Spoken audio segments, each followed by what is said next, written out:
संजय सोय साहब, किस तरह से आप इस घटना को देखते हैं और समझ में क्या आता है? अब आप देखिए 29 और 30 अगस्त की दरमियानी रात को हम ब्लैक टॉप और हेलमेट टॉप पर कब्जा करते हैं, वहां पर हम स्ट्रेटेजिक हाइट्स पर बढ़त ले लेते हैं। 7 सितंबर को मुखपारी में जो सिचुएशन बनी उसके बारे में हम सब जानते हैं। अब यह खबर सामने आ रही है कि फिंगर एरिया में 29-30 अगस्त के बाद और 7 सितंबर से पहले ऐसी स्थिति बनी थी कि फायरिंग हुई है दोनों तरफ से। समीर, जैसा कि हमको मालूम है कि साउथ बैंक पैगोंग से के साउथ बैंक में जो हेलमेट टॉप और ब्लैक टॉप है, वहां पर भी पहले चाइना आने की कोशिश कर रहा था। बिल्कुल। तो जब हमने उनका बिल्डअप देखा, उनकी मूवमेंट देखी, तब हमारे ट्रूप्स तेजी से जाकर वहां पर कब्जा किया और उसके ऊपर साथ ही साथ जो सर्विलेंस इक्विपमेंट थे उनको निकालकर फेंक दिया। ऐसा जब आप खबर जैसे आप बता रहे हो, जिस तरह से खबर आ रही कि उस समय में नॉर्थ बैंक की तरफ भी शायद उनकी कुछ मूवमेंट जारी थी और वहां पर भी वो कुछ ना कुछ ऐसे कुछ एडिशनल एरिया को शायद कैप्चर करने की कोशिश कर रहे थे। तो हो सकता है कि हालांकि ऑफिशियली ऐसा कोई कंफर्मेशन नहीं आया, लेकिन हो सकता है कि वहां पर इस दौरान जिस प्रकार से टेंशन बहुत बढ़ी हुई है कि दोनों तरफ से कुछ फायरिंग हो गई हो, लेकिन भारत की तरफ से मेरे ख्याल से अभी तक ऐसा कोई कंफर्मेशन आया नहीं है। लेकिन जो रिपोर्ट्स कह रही हैं कि 29-30 की रात को भी इस तरह की झड़प हुई है।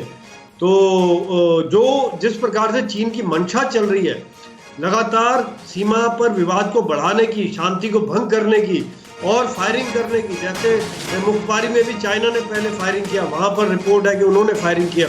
और कोई बड़ी बात नहीं कि नॉर्थ पैगोंग से के नॉर्थ पे भी उन्होंने जिस प्रकार से गलवान में मुंह की खाई है। बिल्कुल बिल्कुल संजय सोय साहब, आप सही कह रहे हैं। गलवान घाटी में मुंह की खाने के बाद चीन किस तरह से बिलबिलाया हुआ है। न सिर्फ साउथ जो पैंगोंग इलाका है वहां पर आगे बढ़ने की कोशिश की गई, जिसके बाद 7 सितंबर को कहीं ना कहीं फायरिंग की नौबत आ गई और चीन की तरफ से ही फायरिंग हुई है। यह हमारा आधिकारिक वर्जन है। लेकिन अब जो जानकारी सामने आ रही है वो बेहद अहम हो जाती है कि 7 सितंबर को मुखपारी हिल्स पर फायरिंग से पहले भी नॉर्थ पैंगोंग में यानी फिंगर एरिया में यह नौबत आ गई थी कि दोनों तरफ से 100 से 200 राउंड फायरिंग हुई है।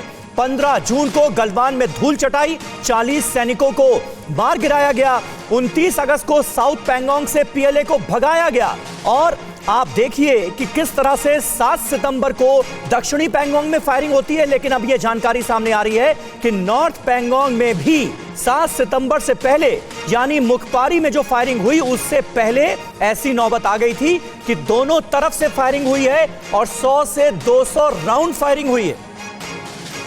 अड़ी सोमवार से शुक्रवार शाम 6 बजे सिर्फ TV9 भारतवर्ष पर। फिक्र आपकी, सोमवार से शुक्रवार रात 9 बजे सिर्फ TV9 भारतवर्ष पर।